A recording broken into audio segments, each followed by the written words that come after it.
Have you ever heard of a butter crock, a butter bell, or a French butter keeper? Apparently it's a type of dish that keeps your butter at room temperature, fresh and spreadable.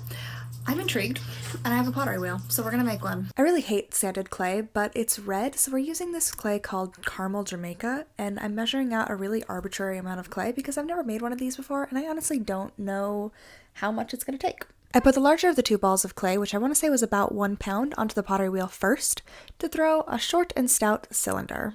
I used a rib to make sure it has a really nice and flat bottom with good 90-degree corners so that the thing that goes inside of it has the best chance of fitting. After a bit of finicking, I was happy with the shape, so I cut off the lip, shored up the wall just a little bit more, added a little foot and some markings that I'll completely ignore later, and then chopped it off the wheel. Next up was the far more complicated section, where I had to throw the lid, which also had a little butter holding vessel, and fit inside the big one.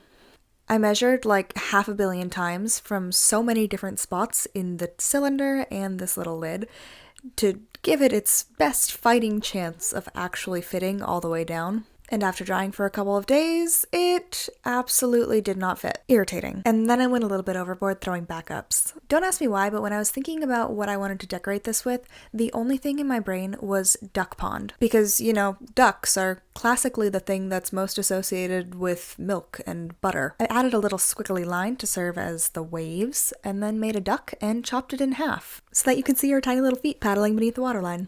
After adding some lily pads and a couple of koi fish to the inside, I went ahead and put cows on all the other butter crocks because that would make a lot more sense. And now I just need to paint them. I used underglaze and didn't feel like recording the process, but these are all of the little painted butter crocks and they're headed off to their first kiln.